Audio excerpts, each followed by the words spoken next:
I'm Ann Charles. I'm Linda Quinlan. It's Tuesday, October 19th, and welcome to All Things LGBTQ.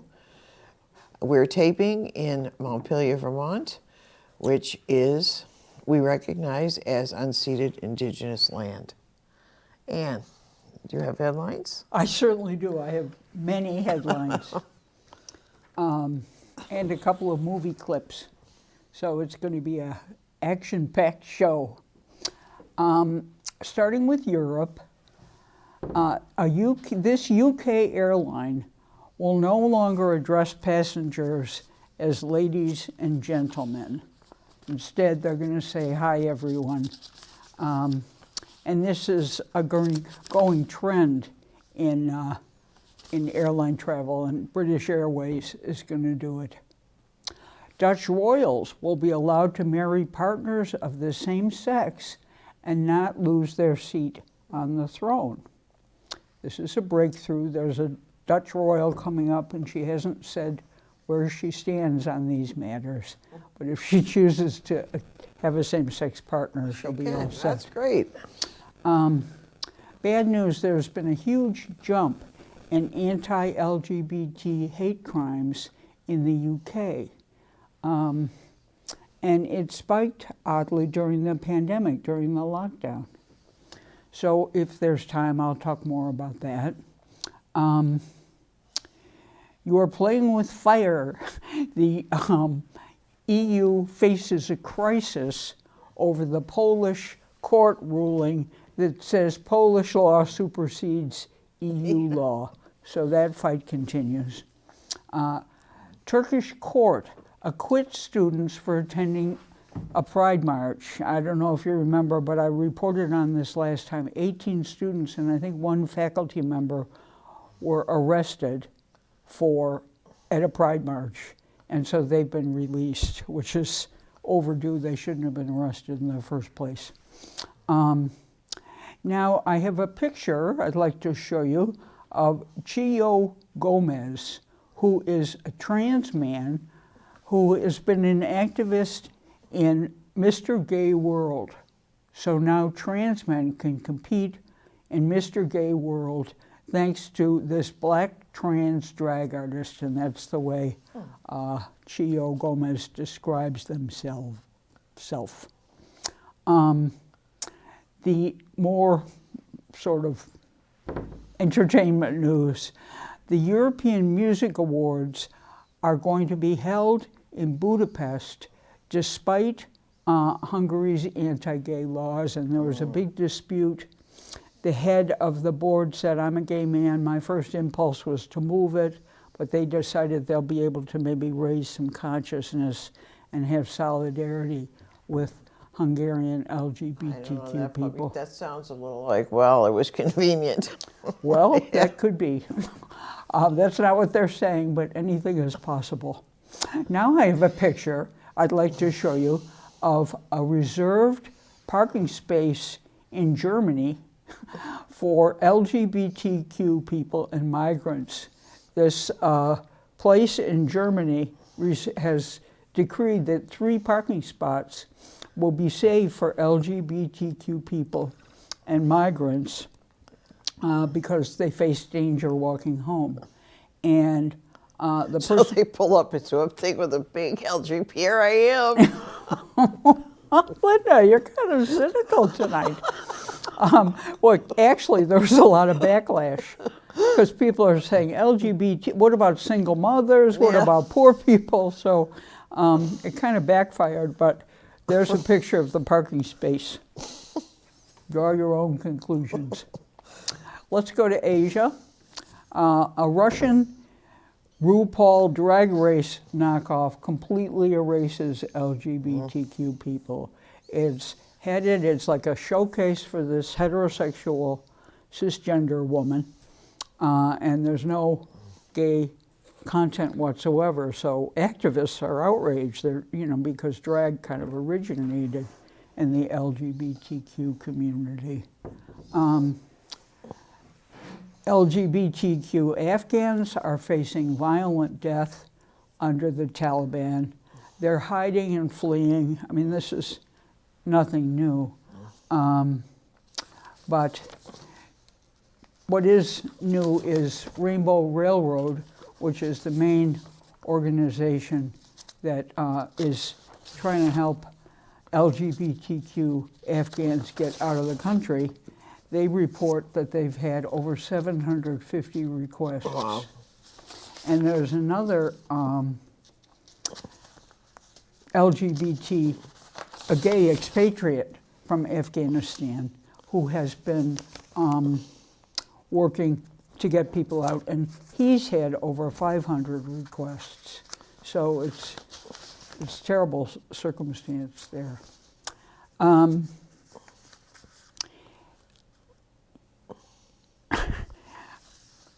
Let's go to Kuwait, still in Asia.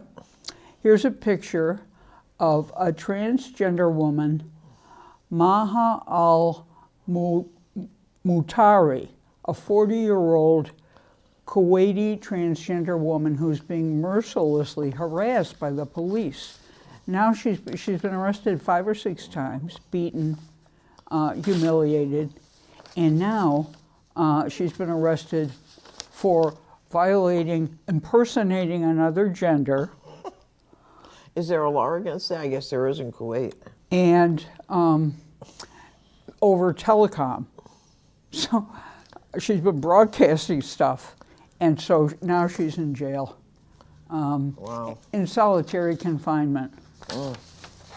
Yeah.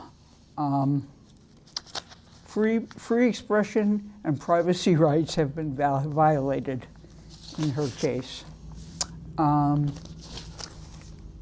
There's a telecommunications law that says a person can't misuse telephone communication, and you could get up to a year in prison and a fine of $7,000. Wow. Now I have another picture of a really mixed piece of news from South Korea. You may recall I reported on the transgender soldier who was suing to stay in the military after transitioning in Thailand, and finally the military admits they were wrong. And here's a picture before you now of Sergeant Bien Hui Su. And so the case is won, but the complainant is dead. She was found dead in her hotel room. So it's a hollow victory. Yeah, I mean, but activists are claiming it as a victory.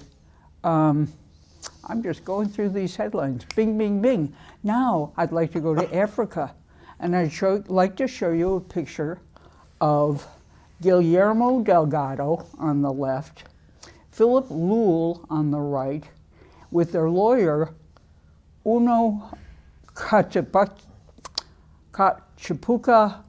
Siboleli, who's in the center, and they're pictured because they are Namibian, and they won that adoption case that they've been struggling with for a long time. It's been a major legal victory for same-sex families in Namibia. The Windhoek High Court has recognized their son as a Namibian citizen, and now the twins that were in dispute too are also going to be recognized. The twin sisters of this young man are also going to be recognized. So Namibia has come around after a bit of a dispute. Now let's go to Oceania, the continent of Oceania, where concerns over a newly elected New South Wales premier concerns have arisen because he's anti-gay. He's a member of Opus Dei. Remember Opus Dei from Dan Brown's The Da Vinci Code? Well, he's a member of it. Apparently, the premier who came right before him had to resign under a cloud of corruption. So here his name is Dominic Perrottet. He's a self-described proud conservative. Opus Dei, you may recall, is a theologically conservative movement that hopes to integrate work and religion. So he doesn't believe in same-sex marriage, even though it's the law of the land. Activists are concerned. Now I have I'd like to pause on my next two stories about North America and South America. Okay. So should we go on to you now? Okay, and then we'll go back to you. Then we can dwell on these subsequent stories involving clips and other things. All righty. Also, you may notice that Keith is not here. Oh, yeah.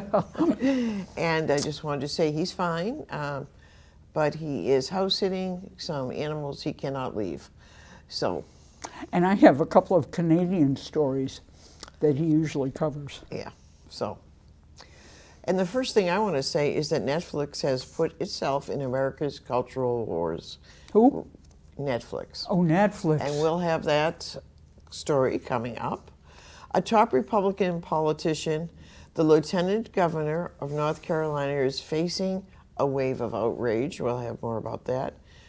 And Tucker Carlson made homophobic comments in regard to U.S. Senator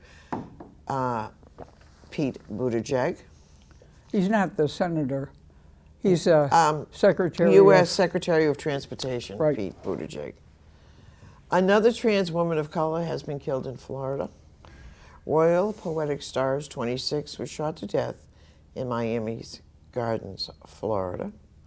A trans student was assaulted in Spokane, Washington Middle School.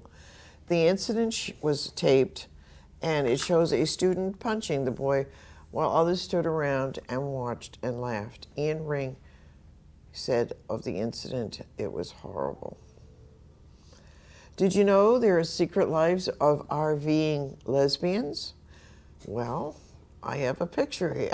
Oh. And it is of Kathy Belge said she found herself in a hot, dusty field with 200 other lesbians cheering on a pair of practically naked Jell-O wrestlers stickily throwing each other around. If you're more near, and this was at Milo McClure State Park near Portland, Oregon. If you are interested in finding out where these RVers hang, you can follow along with her adventures at travelswithsqueaky.com. So here's their picture. What are Jell-O wrestlers? Well, they put Jell-O on each other and then they wrestle and it's slippery and they fall all over the place and they're half. Yeah. Just Jell-O? Except your balance? No, yeah, because you're slippery. So if you have Jell-O on you and I go to touch you, it'll slip. Oh, the Jell-O slips, but Well, you don't. You slip because the Jell-O's on you. Well, the person hit. Well, anyway. You really know what? I'd never heard of this. Yeah, I know. So anyway, if you're interested in that, Very informative. they're all over the place. And Representative Marjorie Taylor Greene pushes bigotry against people with HIV. We'll have more about that. Female cop is accused of shooting her ex-girlfriend and her ex's new partner. An off-duty officer with the New York Police Department, Yvonne Wu, the accused murderer, is 31. When police arrived at the scene, Wu was waiting for them and confessed to the killings. The final defendant is sentenced in Dallas for a grinder assault case. Daniel Jenkins was sentenced to 23 years in federal prison. U.S. Senate hopeful goes on an anti-trans and anti-mask tirade. Former Ohio State Treasurer, who is seeking the Republican nomination for a U.S. Senate seat, was escorted out of a school board meeting for making anti-trans and anti-mask remarks. I wonder what the chances are of election of this person. I don't know. Ohio's pretty conservative. The defensive lineman Carl Nassib takes a day's leave following head coaches John Gruden's anti-LGBTQ and racist messages to colleagues. Raiders general manager said that the team is behind Nassib. Gruden was head coach when Nazib became the first active LGBT NFL player to come out. The coach submitted his resignation last week, so that's good. A black trans man, Mel Groves, is shot to death in Mississippi. Mel Groves was 25 years old and died in Jackson after being shot multiple times. This is endless, isn't it? I mean, it's just horrible. Reverend Emily Scott is the new pastor of St. Mark's Evangelical Lutheran Church in Baltimore. We'll have more about that if we have time. New York Police Department is looking for a man who punched a woman in the face for holding hands with her girlfriend. And in Vermont, since Keith isn't here, a high school holds a halftime drag show. Things were amazing, says Ezra Toten, student leader at Burlington High School. Oh, we know Ezra. The stands were packed as 30 students and faculty members dressed as drag queens and kings as they walked onto the field. So there is a queer harvest and bonfire in Walcott on Sunday, October 24th from 2 to 6. Costumes are encouraged. It is a Facebook post called Harvest and Bonfire in Walcott. So if you're interested in going to that, you can look it up if you have Facebook. Pride hikes. The next one is October 24th from 1 to 3 in Johnston, Vermont. Join for some fall birding. You can register online or email gwendolyn.causer@audubon.org or check out the Pride Center calendar for details. And don't forget to check out Queer Connect Sapphic book readings.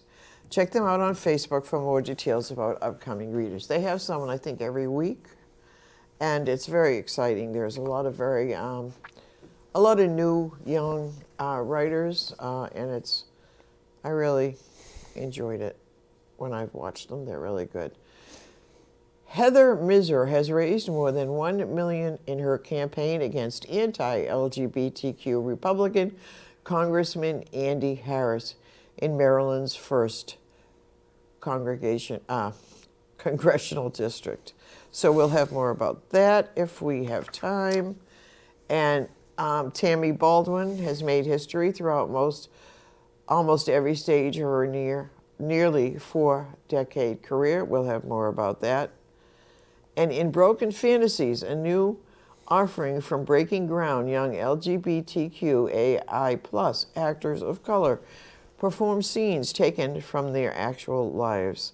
So we will tell you more about that if we have time. And so I think that's it for now. So Ann, you want to go on to your clips and news? I do. Okay. I'd like to dwell on North America, Okay. if I may. 3 stories from Canada. I'd like to show you a picture now of Makeda Silvera, who is an activist and writer, and she published sort of an essay in a Canadian publication in which she reminisces about Dawson House, Dawson House, a big house in Toronto that LGBTQ people of color have been gathering in since the early 80s.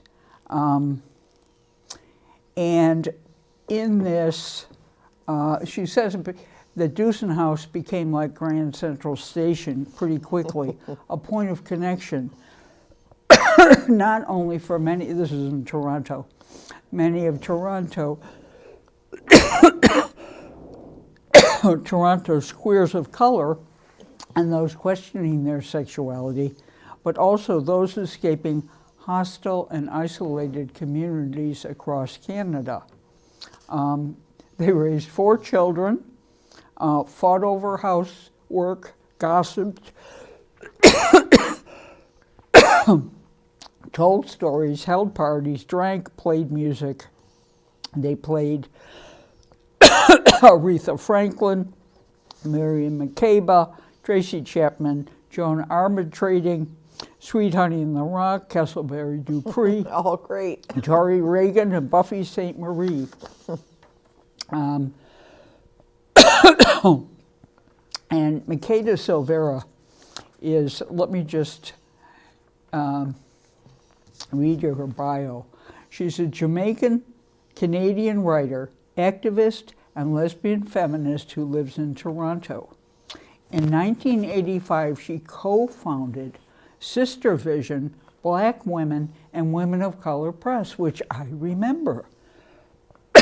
In fact, when I was teaching lesbian lit, I assigned an anthology that she put together to my students. In any event, she played a significant role as a publisher and managing editor spanning nearly 2 decades.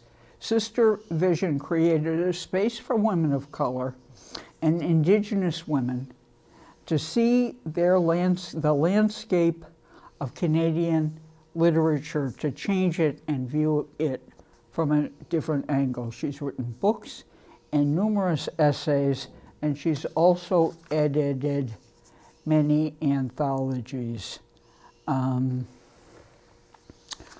So she is going to figure in this clip I'm about to show you. But before we do that, I'd like to talk about one other important story from Canada, which is that misgendering is a human rights violation, according to a Canadian court. This human rights tribunal said pronouns are a fundamental part of a person's identity.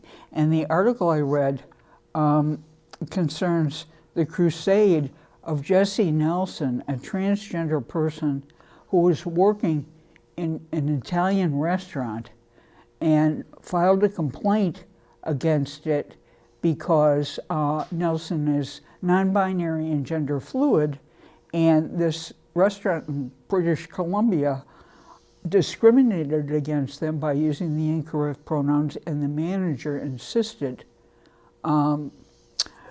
Jessie Nelson suggested that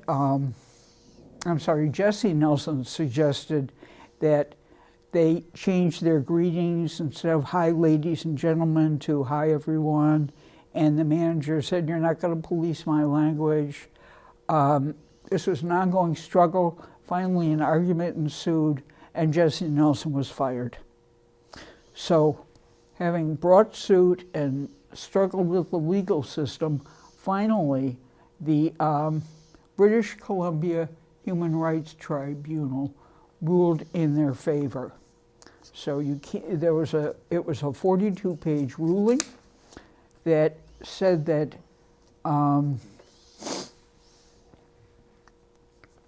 not using the appropriate pronouns is not an option. Okay. And they have those tribunals in every province, I bet. We don't have one, do we? No. No. We have states, a couple of states have it. But now may I return to The clip. Sister Vision, Women of Color Press, and this clip I'd like to show you. But before we go to it, I would like to describe it to you. The beauty of these 2 clips are that they're old movies, which means that we can get them. And this is available, we can rent this online for $4.99. It was produced in 2019. It's called Our Dance of Revolution. And it's a passionate documentary detailing Toronto's Black queer reality. It's directed by Philip Pike, with a look at the Black Lives Matter march that happened in 2017 Toronto, Pride Toronto. It then spans through various moments where Black queer people living in Toronto express their unique experiences about racism and homophobia in Canada. Even though the film investigates the struggle of being marginalized, it isn't a cry of pain, but rather a celebration of resilience. One of the founders of Black Lives Matter Toronto is featured in the film. He said, "To be Black and queer is to be a danger to the world," and I think that that's beautiful. We're so bold and so strong and so dangerous. The power that Black, queer, trans people have is a disruptive power, a community power, a collective power. That is what's so scary to everyone else. The film celebrates Black people and their lives under oppressive tactics from the government, such as the Toronto bathhouse raids in 1981. It appreciates Black queer ancestors for all the work they've done and teaches present-day Black queer people all about their past, which is often erased and subjugated by white LGBTQ+ history. Two prominent featured speakers are Makeda Silvera, whom I just was talking about, and Douglas Stewart, the founding executive director of Black Coalition for AIDS Prevention, and a founding member of ZAMI, which was the first Black queer group in Toronto. That. Well, ZAMI is Audre Lorde's biomythography, but it means lesbian, but this queer group turned out to be pretty male. Yeah. So it's a way of fighting erasure, said Silvera, talking about the film. She's proud that we've managed to accumulate all the footage over the course of 50 years. It was important for her to have a story that has been silenced come to light. It's important to everybody. It's also a call to action. It recounts the history of the Black queer struggle in order to remind present-day Canadians that they need to continue the work of the past. Should I continue, or should we just look at the clip? Let's look at the clip. I don't want to kill the clip by over-describing it. So let's take a look at Our Dance of Revolution. Sounds fabulous.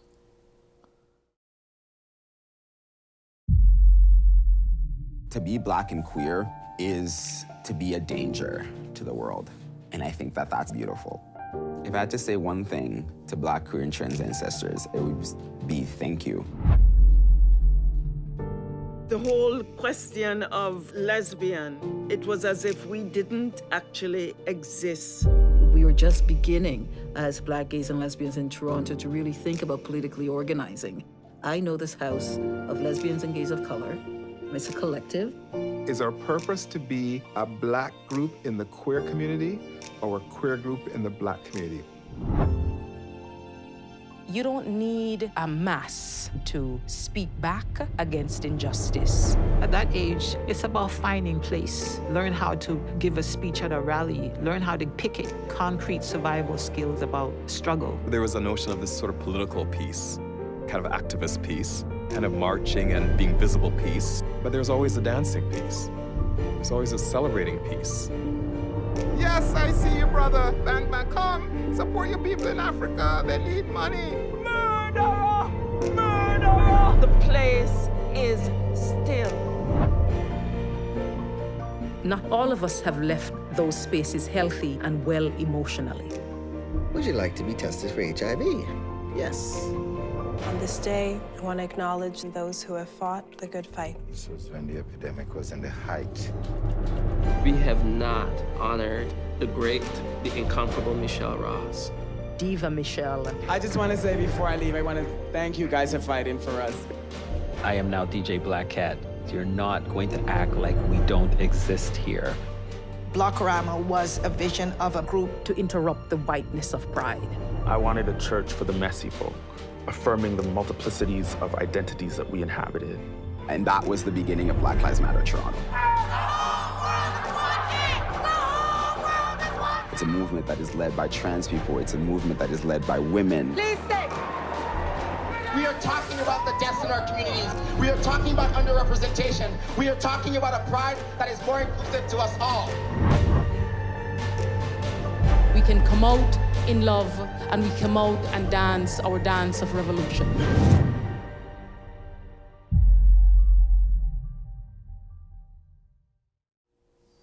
That's good. As soon as I get a free minute, I'm going to try. I mean, I think we should rent it. Absolutely. It's really important. Important. It also talks about the Black Women's Collective. That was organized in 1984. They struggled in the women's movement about race and representation. They fought for their rights not only to defend themselves in their struggle against racist and sexist oppression, but to control how that struggle would look. Yeah. And you have another clip? Do you want to talk about that now, or do you want to wait? Well,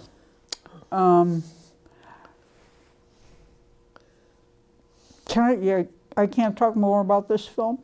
No, because I think, you can let people see it. Right. I'm just so full of information about it. All right. Well, let me go to my next clip then.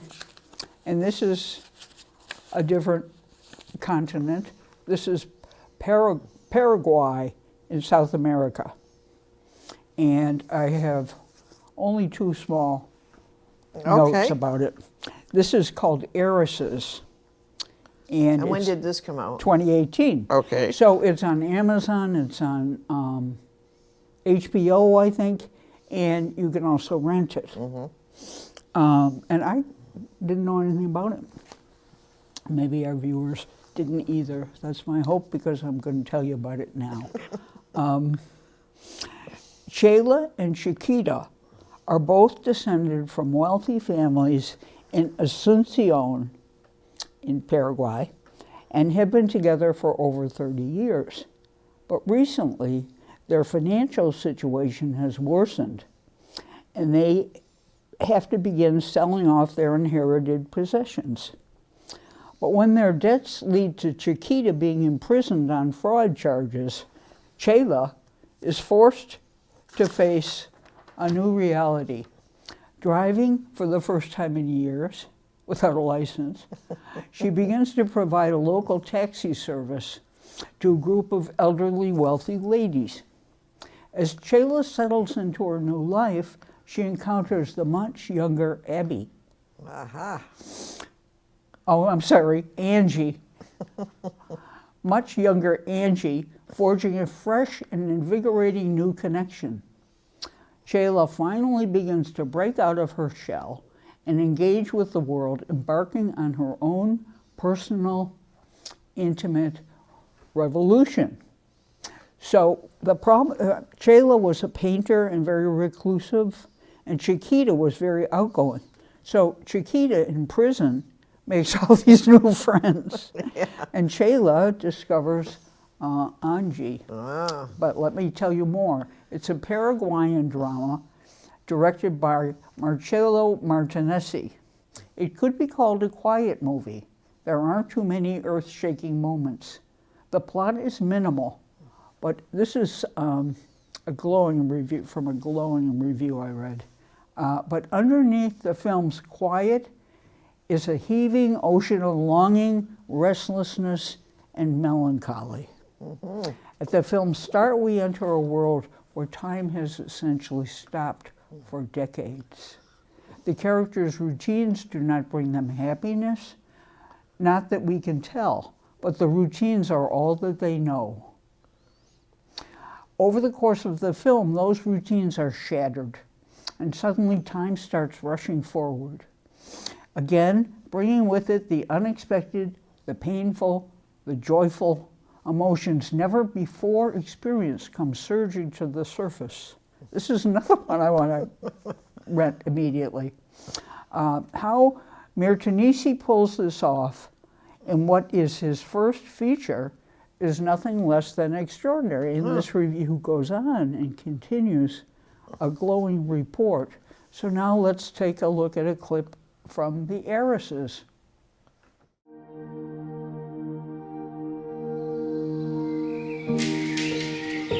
Algunas veces la señora no se siente bien.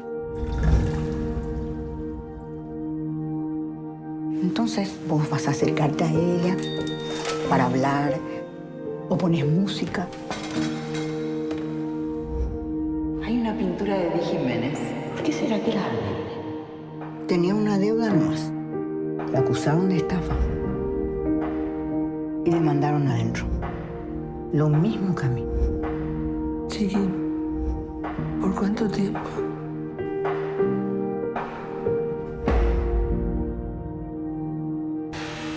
Chila, tranquila. Está bien como un taxi. Vos no deberías andar manejando. Ni registro tenés. Imagínate si chocas. Salgo yo y entramos.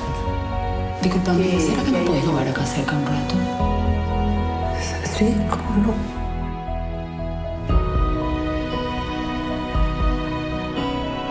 Abrí un poco tu boca.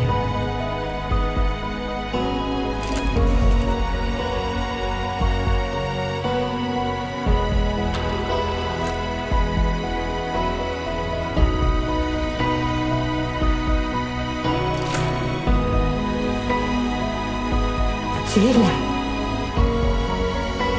Necesito hablar contigo.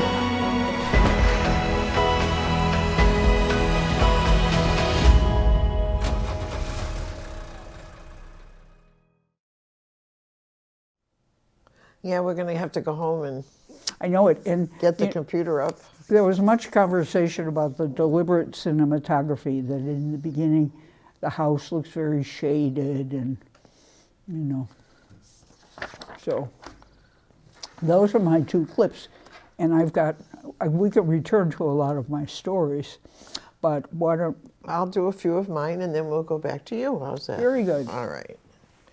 So Netflix has put itself in America's cultural wars by Dave Chappelle's comedy special that raises concerns about free speech censorship, but has also been slammed by its own employees as transphobic. In the closer, Chappelle says to his critics who have accused him of mocking trans people by saying gender is a fact, and accused LGBT people of being just too sensitive. In this country, you can shoot and kill a black man, he says, but you better not hurt a gay person's feelings. Yeah, it's so offensive.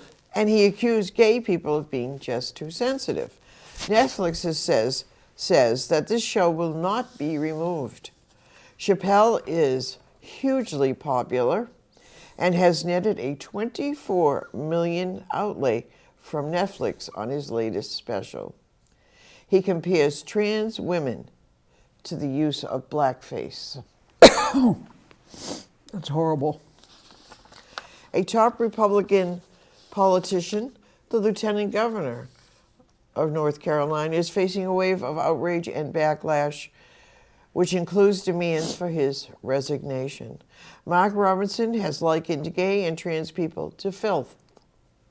He said in a video, "There's no reason anyone anywhere in America should be telling any child about transgenderism, homosexuality, or any of that filth.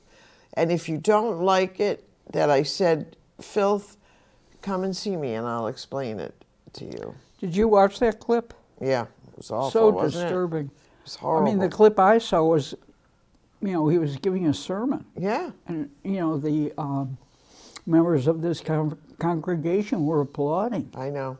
It's scary. Tucker Carlson, our friend on Fox News, made homophobic comments in regard to U.S. Secretary of Transportation Pete Buttigieg taking parental leave after the birth of twins. He mocked taking 2 months off to be at home with the twins. Carlson mused that while Pete Buttigieg is trying to figure out how to breastfeed, there is a supply chain problem exacerbated by the global pandemic. Pete responded, "It's strange that this is from the side of the aisle that used to claim the mantle of being pro-family. So.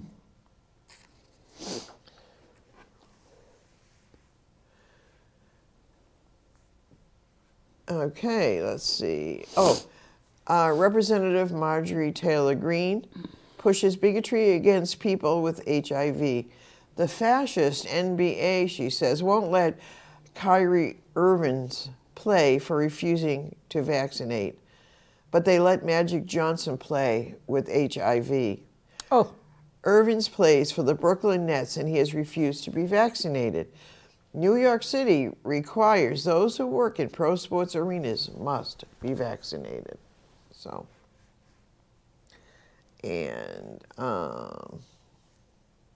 New York City has great rules. I know, they're really doing really well, aren't they? A friend of ours reports they have a 1% COVID rate. Yeah, exactly. Okay, and then we talked about Heather Misner, and she's raised $1 million in her campaign against anti-LGBT Republican Congressman Andy Heiress in Maryland's 1st District Congressional District. No candidate of either party, incumbent or challenger, hit the 1 million milestone this early in the election cycle. The Victory Fund, in an October 8 press release, said 80% of the 1 million came from Maryland-based donors, a sign the district is ready for new representation. And Mr. continues to outpace Harris according to campaign finance reports filed with the federal government. Andy Harris has taken every opportunity to attack and vilify trans individuals, trying to score political points with his base at the expense of the safety of some of his constituents. So we should keep an eye on her to see how she does. And she's in a conservative district, so it's going to be an uphill battle. And then, lastly, I just wanted to say that if you're in D.C., and I don't know if they're going to have this online, I think they probably will, but it's called Broken Fantasies, a new offering from Breaking Ground, an LGBTQ group. And due to the pandemic, you can watch it. Last year's Breaking Ground's annual offering was streamed online. But now a new Simyal-backed production will be performed live for one night only on October 20th at Atlas Performing Arts Center in Washington, D.C. So I think this is a group to kind of keep an eye on and watch. And see if we can find them online. Yeah, and see if you can find them on any of the streaming outlets there are. So we can go to you now. Good, and I'd like to explore in greater detail this question of the airlines. Reports, as I explained, British Airways has chosen to embrace gender-neutral language.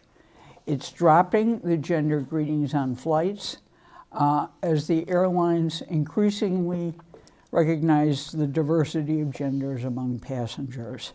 Reports claim that British Airways, the UK's second largest airline, is instructing pilots, flight attendants, and other employees to adopt gender-neutral language in communications with customers. The company did not confirm those claims, but said it has already been using inclusive language at the airport for over a year. It's only the most recent transportation company to change its policies to be more gender inclusive. Transport for London, which oversees the majority of public transportation in the UK capital, announced back in 2017 that it would be greeting passengers with the phrase, "Good morning, everyone." Others to adopt gender-neutral language include Japan Airlines, Air New Zealand, Lufthansa, and Air Malta.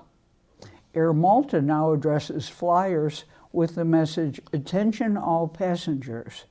while Air New Zealand adopted Kia Ora, everyone. Several major U.S. airlines, including American and Delta, are also reportedly exploring whether to allow passengers to designate that they identify outside the binary when they book their flights. Behind the curve.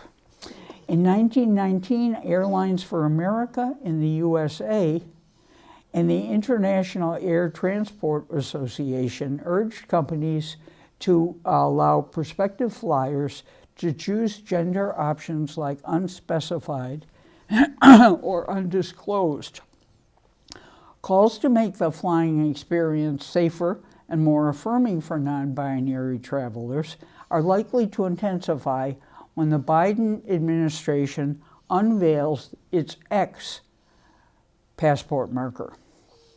In June, the State Department promised that a non-binary passport option would be available by the end of the year.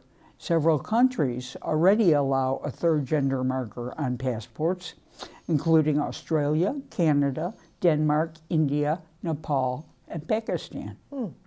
Despite these steps toward progress, trans and non-binary people still face numerous challenges while traveling. A transgender 15-year-old and her mother filed a lawsuit against the Transportation Security Administration in August when she was told that she would have to expose her genitals to board a plane. Oh my God. After being flagged by body scanners at the Raleigh-Durham International Airport. And you know,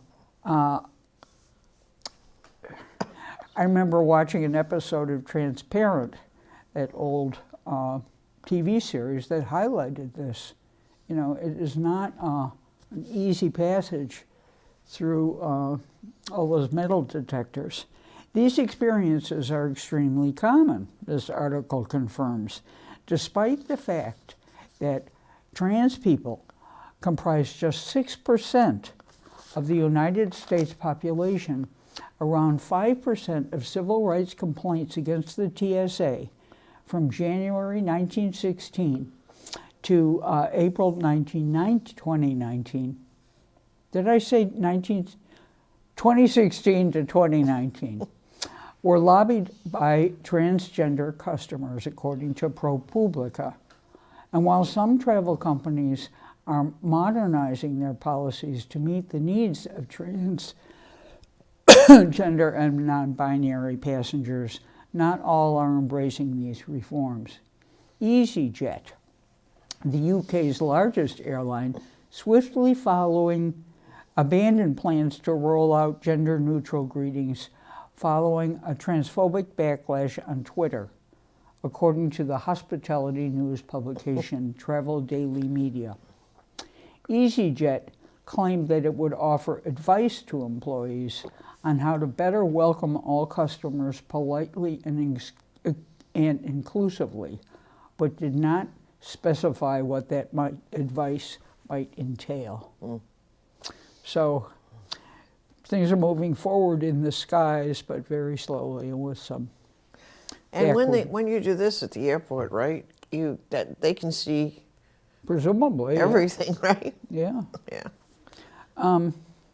Let's talk about the Netherlands, shall we? Okay. As I just said, the rules for the Dutch family are changing so that LGBTQ plus heirs to the throne can still keep their position on the throne if they choose to come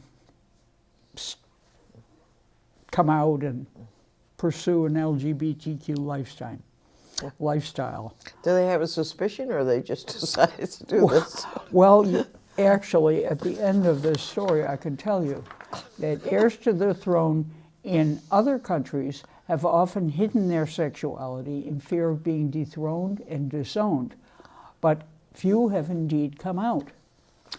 Queen Elizabeth II's cousin, Lord Ivar Mountbatten, and I remember showing all the wedding pictures, was the first royal in British history to marry his partner of the same sex in 2018. Is that related to the mountain? Sure, sure. That buried Queen Elizabeth II, right? I don't know. I can't tell you about that because I don't think... It's the same name, isn't it? Anyway, go ahead. Well, if you do a story, I can look it up. But in any case, one other, Prince Manvendra Singh Gohil was the first openly gay Indian royal to come out in 2006. But let's go back to the Netherlands, because the Prime Minister, Mark Rutte, announced on Tuesday that Crown Princess Caterina Amalia, 17, could marry someone of the same sex without giving up her crown. Not much is known about her. She's next in line for the throne and has not publicly commented on the matter.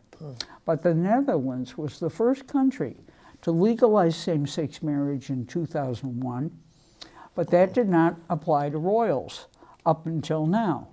Marriages in the royal family have to be approved by the parliament, a rule that has some Dutch royals give up their crowns to marry partners without their consent, without the consent of parliament. Well, that's weird to have consent of a parliament. I mean, I know. Hi, I don't like him. You know, whatever. Okay. I guess I'm happy to go on. Do you have any more clips or anything? Or is No. that the 2 clips? Okay. Well, we have a few more minutes if you want to regale our audience with... Well, okay. The next story is about the hate crimes in London.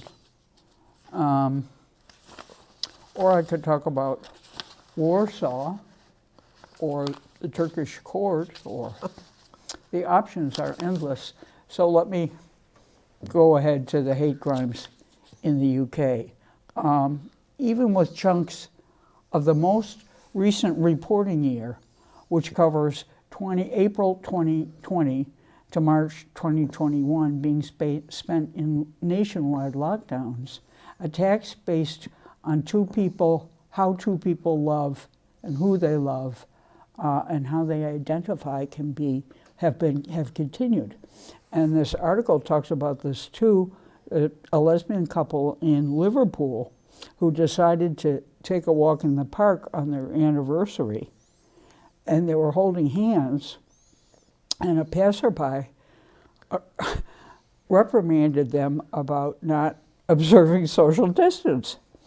And so one of the partners said, "We're a lesbian couple."